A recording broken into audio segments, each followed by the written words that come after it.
Hi there, traders. This is Brad Gilbert with the weekly strategy session. Now, my apologies for those traders waiting for the session tomorrow. I've had an unexpected change with the kids' soccer championships. We're going to go interstate, so I'm just moving this a little bit forward. Okay, so you'll get a notification that the meeting has been cancelled for this week, and that's why I'm covering it now. All right, now let's have a look at the markets, right? Because we had the non-farm payrolls a little bit softer than expected.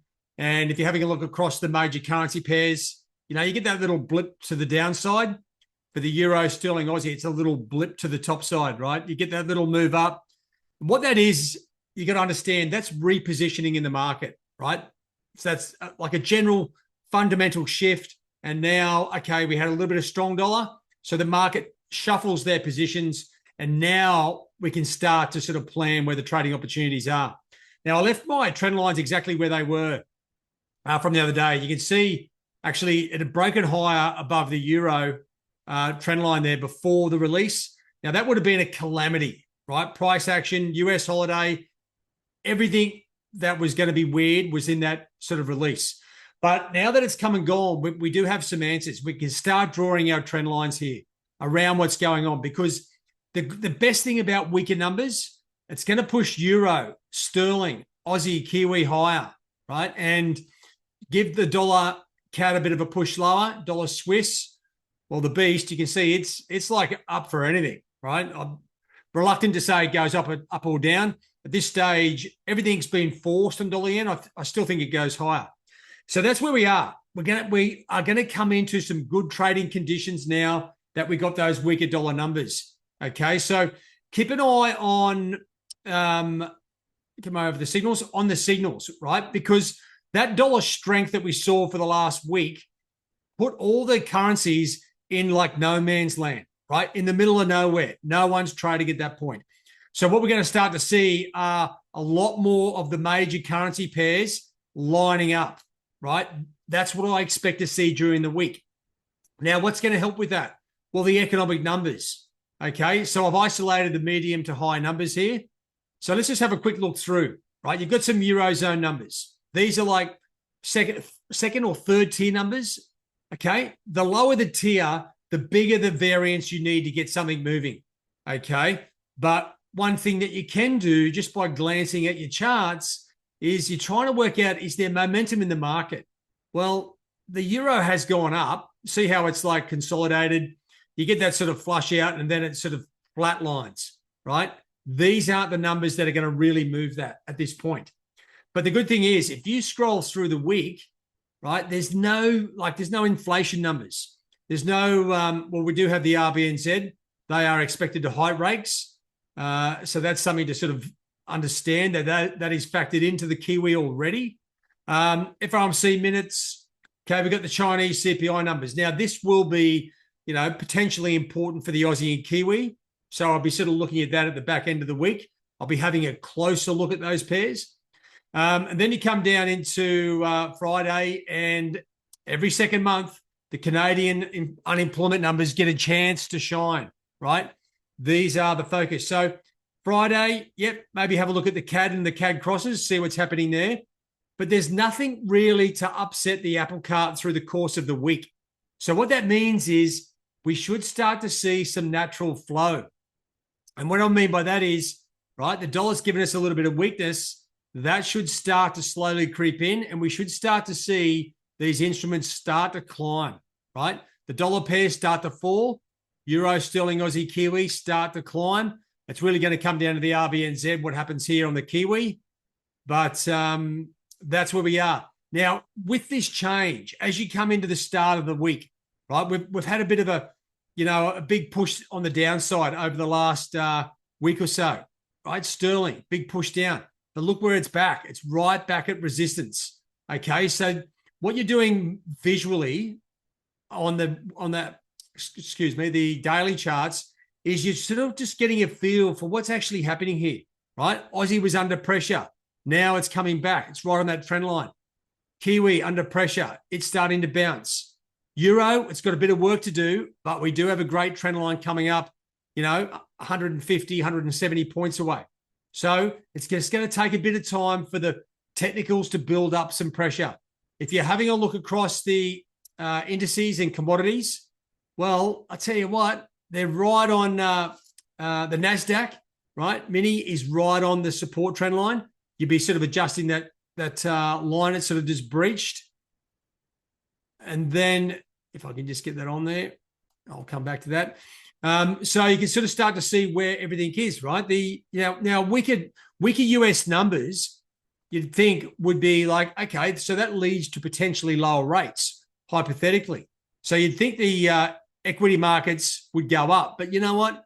Same as the currencies, there was a bit of a flush out, and then they're just back to where they are, right? One number doesn't change the trend, but it gives us an idea of what's happening going forward. Gold a little bit higher, silver sort of tracking higher, and Bitcoin doing its best to get itself up off the floor. Oil, I tell you what, I mean, you don't see this at the Bowser. $68 for oil. That is insane, right? I don't know what the petrol companies make a killing either way. Now, one thing, same with the when you're looking at the major currency pairs, have a good look at the dailies for the the indices and commodities. These things are, NASDAQ and the S&P are so elevated, so inflated. It's like, what are we doing up here, right? With all the global turmoil, a lot of countries under pressure as far as, not necessarily inflation, but financial hard times, all sorts of stuff. You'd think the equity markets would be heading lower, but they aren't just yet.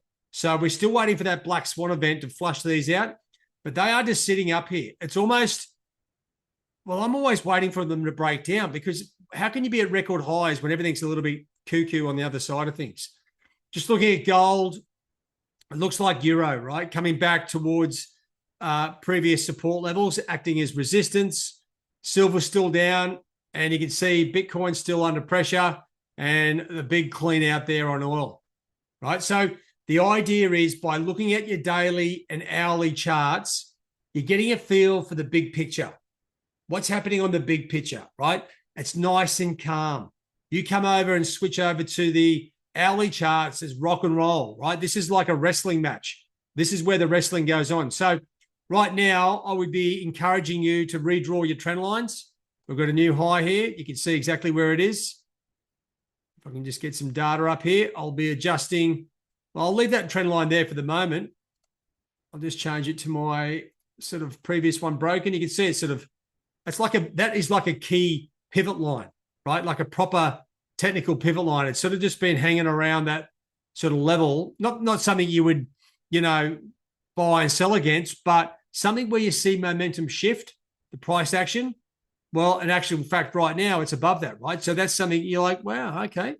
You're locking all these things into your mental vault, right? Because when it comes down to making decisions, you can start drawing on that knowledge that you've got, right? So go through your hourly charts, tune up your levels, right? And then let's start piecing it together, because it's probably going to take a couple of days to build up some pressure here. Those trend lines that are going up, I'm just going to get rid of those. And you can see it's hugging this old trend line, right? Now, there's two ways here. What we can do is, let me just come over here. This is the smarter thing to do, is draw another trend line from the same point to the most, like the couple of highs there. Let's get this one here, right? Let me change this one to orange, because then I'll know where that previous level was. And you can see why. What you're trying to work out is, why is that hanging around that level? That's because we have a level that was previous resistance, which is now acting as support, right? It won't take you long to work this out. And you're like, hang on a second, it's gone up like 4 times. That's when you can make a decision and go, you know what?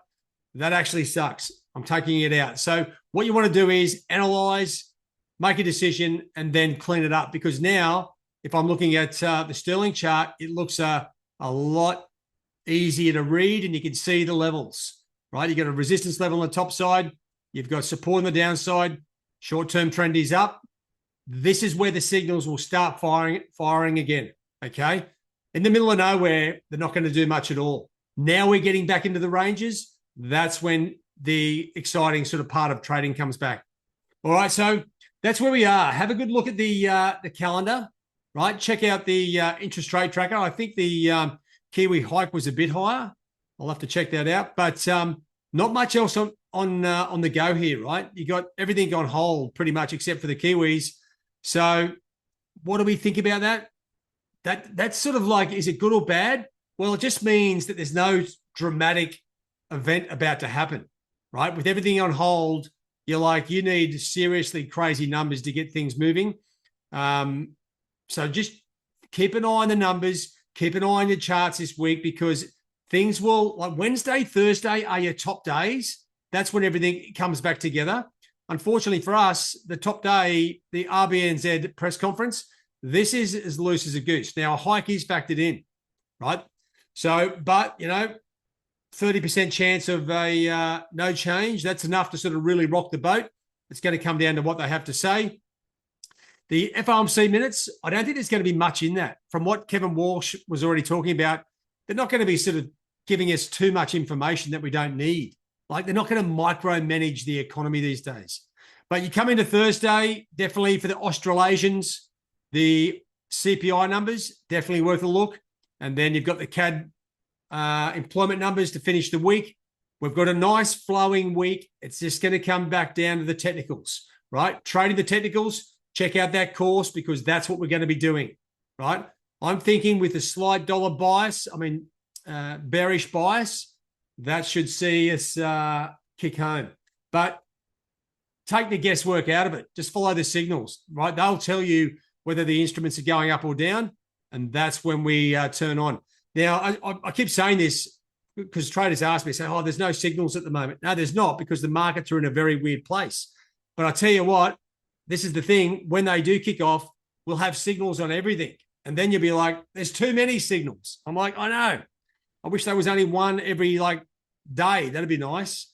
But when it kicks off, and I expect it to soon, that's when everything will come into play. All right. So strategy this week, just keep an eye on the technicals. I think that's how we're going to be trading.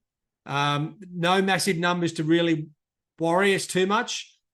Check the daily charts, get a feel for the big picture, and then bring it back towards the hourly charts and piece it together. All right, guys. I'll give you updates. I'll have my computer with me over the course of this week. So we'll be online, and I'll keep you updated with some updates that are going to be rolled out through the course of this week. All right, guys. Apologies once again for the change of the schedule for the weekly strategy session. It couldn't be helped, but we'll be back on track next week. All right, guys. Have a good one. All the best. Cheerio.